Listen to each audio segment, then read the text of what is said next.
Health is wealth. स्वस्थ शरीर में स्वस्थ मन वास करता है और आपका स्वास्थ्य, आपकी सेहत सबसे ज्यादा जरूरी है। इसलिए हम आपके लिए लेकर आए हैं प्रोग्राम के हेल्थ। हेल्थ इज वेल्थ के न्यूज लाया है के हेल्थ, जिसमें हम आपको रूबरू कराएंगे जाने माने डॉक्टर्स से जो हमें स्वास्थ्य संबंधी जानकारियां देंगे।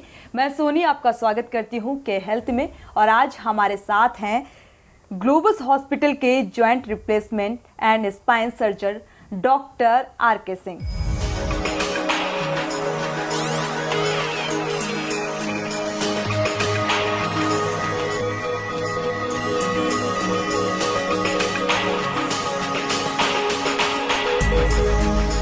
डॉक्टर साहब, के न्यूज़ में आपका बहुत बहुत स्वागत है और धन्यवाद। तमाम दर्शक ये प्रोग्राम के हेल्थ देखते हैं, स्पेशली इंतज़ार करते हैं क्योंकि उन्हें बहुत सारी जानकारियां चाहिए होती हैं। और सबसे पहला सवाल आपसे यही है कि घुटने के गठिया जो एक आम बात, एक आम समस्या बनती जा रही है, इसका कारण क्या है, इसकी मेन वजह क्या है?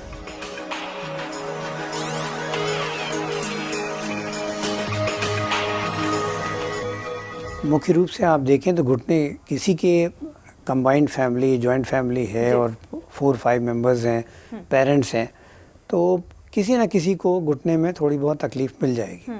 अगर देखा जाए तो पूरे इंडिया में इस समय करीब 7.5 करोड़ लोग ऐसे हैं जिनको किसी न किसी तरह की घुटने की गठिया से ग्रसित हैं।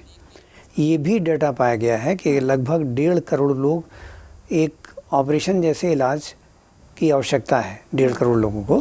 तो इसका मुख्य कारण ये है कि हमारी जीवन शैली, हम लोग अपने शरीर के लिए बहुत ज़्यादा जागरूक नहीं हैं। जैसे बड़े कम लोग हैं जो रेगुलर एक्सरसाइजेस करते हैं, प्रॉपर डाइट लेते हैं, भाग दौड़ की ज़िंदगी हो गई है। दूसरा कारण ये है कि अगर हम देखें तो हमारी मेडिकल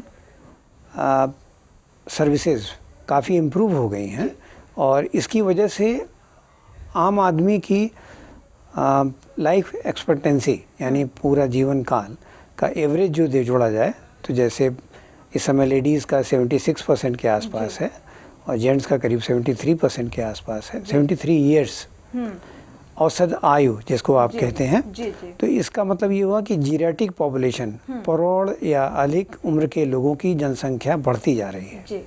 एक ये भी एक मुख्य कारण है, इसकी वजह से प्रौढ़ लोगों में ज़्यादा कॉमन होती है। और तीसरा कारण है कि ज़्यादातर लोग समस्या आने पर ही उसके निदान के लिए अस्पताल या डॉक्टर के पास जाते हैं।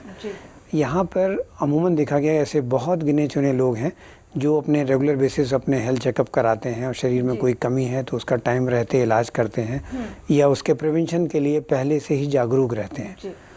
तो ये मुख्य कारण है, इसकी वजह से ज़्यादातर लोगों को गठिया हो जाती है। जाहिर सी बात है, आजकल की भाग दौड़ बड़ी भरी ज़िंदगी होती है और इस भाग दौड़ भरी ज़िंदगी में लोगों को इतना वक्त भी नहीं मिल पाता है कि वो फिज़िकली अपने आप को इतना अच्छा कर सके और टेस्ट करा सके, हेल्थ चेकअप वगैरह करा सके जिससे उनको पता चल पाए कि उनके शरीर में क्या खामियां हैं और उसका सही टाइम पर इलाज हो सके। आजकल ये भी देखने को मिल रहा है जैसे कम उम्र में भी ये प्रॉब्लम्स बहुत ज़्यादा हो रही हैं, तो आखिर इसकी क्या कुछ मेन वजह है?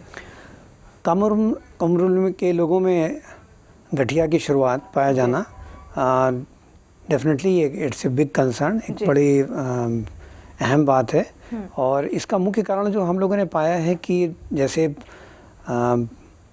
यंग युवा पीढ़ी बहुत कम है जो खाने के लिए बहुत नियम से खाती हो, बहुत प्रॉपर डाइट लेती हो। एक तो फास्ट फूड्स बहुत हो गए हैं, प्रिजर्वेटिव वाले फूड्स बहुत हो गए हैं और रेडीमेड खाने की चीज़ें काफ़ी उपलब्ध हो गई हैं।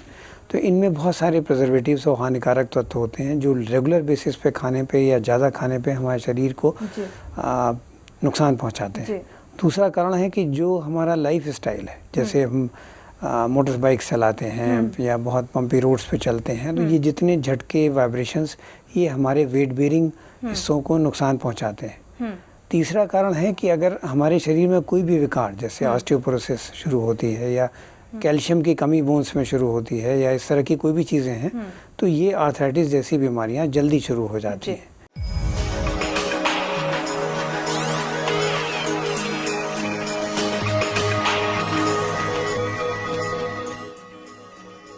अगर हम नियम से इन चीज़ों का ध्यान रखें जी। तो इसकी काफ़ी हद तक इससे बचा जा सकता है। प्रॉब्लम्स होती हैं, जाहिर सी बात है, और प्रॉब्लम्स का सॉल्यूशन भी होता है, तो इसका एक सही इलाज क्या होता है जिससे आसानी से इससे निजात पाई जाए? घुटने की गठिया एक बहुत कॉम्प्लेक्स तरह की बीमारी है जी। और इलाज के पॉइंट ऑफ व्यू से इसको हम लोग 4 स्थितियों या 4 स्टेजेस में देखते हैं। अलग अलग ग्रेड्स की होती है, सीवियरिटी जिसको कहना चाहिए कि कितनी बढ़ी हुई है गठिया। तो इसका इलाज भी स्टेज वाइज है, stage 1, stage 2, stage 3, stage 4, 4 stages होती हैं और कौन सा व्यक्ति किस स्टेज में है उसी के अकॉर्डिंग इसका इलाज होता है। तो शुरुआती दौर में जैसे कुछ दवाएं दे दी, एक्सरसाइज दे दिया, बहुत ज़रूरत हुई तो एक इंजेक्शन लगा दिया जाता है। अगर सेकेंड स्टेज में है तो हो सकता है उसमें दूरबीन वाले ऑपरेशन की आवश्यकता हो या कभी कभी कार्टिलेज ग्राफ्टिंग वगैरह करनी पड़ती है। अगर इससे बड़ी अवस्था है तो एक छोटा ऑपरेशन होते हैं और बहुत ज़्यादा बढ़ जाता है या काफ़ी घुटना क्षतिग्रस्त हो जाता है, उस कंडीशन में नी रिप्लेसमेंट जैसे ऑपरेशनों की आवश्यकता पड़ती है। जाहिर सी बात है, घुटने में जब गठिया होता है तो क्या इंजेक्शन लगवाना चाहिए? अगर लगवाना चाहिए, उससे फ़ायदा पहुंचता है तो कब लगवाना चाहिए? अगर किसी की घुटने की गठिया स्टेज 1 और स्टेज 2 में है तो intra articular injection, specially visco supplements कहलाते हैं। क्यों होता क्या है कि घुटने की गठिया की शुरुआत में हमारे घुटने के अंदर जो साइनोवियल फ्लूइड तरल पदार्थ होता है उसकी विस्कोसिटी कम हो जाती है, उसकी क्वांटिटी कम हो जाती है। उसकी वजह से जो घुटने के चलायमान रखने वाले कार्टिलेज की सतह होती है, जो लेयर होती है, वो डैमेज होने लगती है, घिसने लगती है और उसका रीजनरेटिव प्रोसेस दोबारा बनना कम हो जाता है। इसकी वजह से ही घुटने की गठिया की शुरुआत हो जाती है। अगर इस स्टेज में हम विस्को सप्लीमेंट्स के लिए या विस्को सप्लीमेंटेशन के लिए अगर इंजेक्शन लगाते हैं तो इसमें 2-3 फ़ायदे होते हैं। एक तो डायरेक्ट लुब्रिकेशन मिल जाता है जॉइंट को, दूसरा ये दवा घुटने में नेचुरल साइनोवियल फ्लूइड बनाने में भी हेल्प करती है, उसका बढ़ावा देती है और इस तरह से कार्टिलेज का रिपरेटिव प्रोसेस बढ़ जाता है।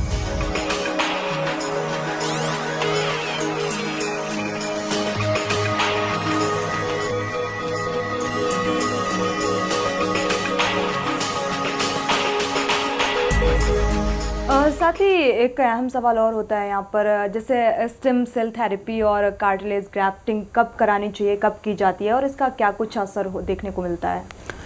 कार्टिलेज ग्राफ्टिंग एक एस्टेब्लिश्ड ट्रीटमेंट है लेकिन इसकी बहुत लिमिटेड उपयोगिता है, बहुत सीमित उपयोगिता है। अगर किसी घुटने की सतह का एक सीमित क्षेत्र ही खराब है तो उस स्थान पे कार्टिलेज की ग्राफ्टिंग कर दी जाती है।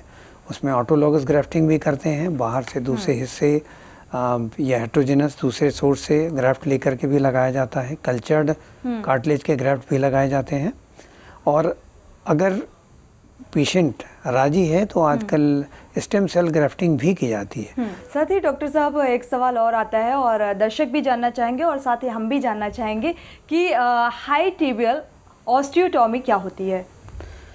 आपने देखा होगा जिन लोगों को घुटने की गठिया या विकार है उनके पैर धीरे धीरे टेढ़े होने लगते हैं।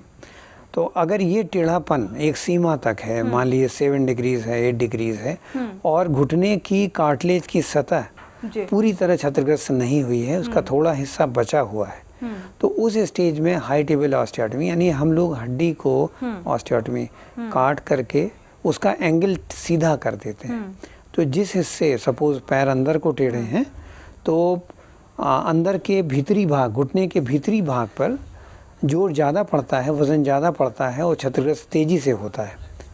उस कंडीशन में यदि हम हाई टिबियल ऑस्टियोटॉमी द्वारा उसका पैर सीधा कर देते हैं तो क्षतिग्रस्त स्थान पे पूरा जोर नहीं पड़ता, नॉर्मल स्थान पे भी जाने लगता है।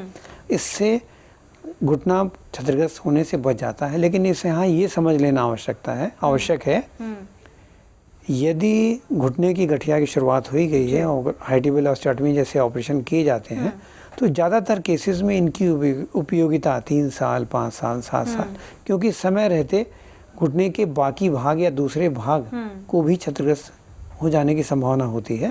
ये ज़रूर समझ लेना चाहिए कि अगर कार्टिलेज की सतह किसी भी घुटने के भीतरी या बाहरी भाग में पूरी तरह क्षतिग्रस्त है तो इसकी उपयोगिता नहीं होती है। साथ ही ये भी जानना चाहेंगे कि ऑर्थोग्लाइड स्पेसर क्या होता है, ये दर्शक भी जानना चाहेंगे और साथ ही मैं भी जानना चाहूँगी। ऑर्थोग्लाइड स्पेसर जो हाई टेबल ऑस्टियोटमी का एक अल्टरनेटिव है, एक उसका दूसरी तरह का हाई टेबल ऑस्टियोटमी में आमतौर पे हम लोग घुटने के नीचे की टिबिया हड्डी को काट करके सीधा करते हैं और उसको मेंटेन करने के लिए प्लेट स्क्रू सिस्टम या स्टेपल होती हैं, उनसे मेंटेन करते हैं सीधापन। जब घुटने की गठिया काफ़ी बढ़ जाती है तो उसकी सतह खुरदरी हो जाती हैं, घिस जाती हैं, पैर टेढ़े हो जाते हैं। ये स्टेज 3 के लास्ट या स्टेज 4 यानी बढ़ी हुई घुटिया या एडवांस ऑस्टियोआर्थराइटिस कहते हैं इसको, उस स्टेज में मरीज़ पहुंच जाता है। ये समझ लेना चाहिए कि अगर कोई मरीज़ 2 किलोमीटर पैदल नहीं चल सकता है या एक मंजिल सीढ़ी चढ़ के उतरना मुश्किल है या ज़मीन से बैठ के खड़े होना मुश्किल है या किसी जगह कहीं किचन में, मॉल में कहीं भी गए 2-3 घंटे लगातार खड़े रहना है, अगर उसके लिए पेनफुल हो जाता है तो this is the right time one should go for surgical treatment. तो ऑपरेशन ही उस स्टेज में कारगर होता है। के हेल्थ में हमारी चर्चा लगातार जारी है, यहाँ रुकेंगे एक छोटे से ब्रेक के लिए।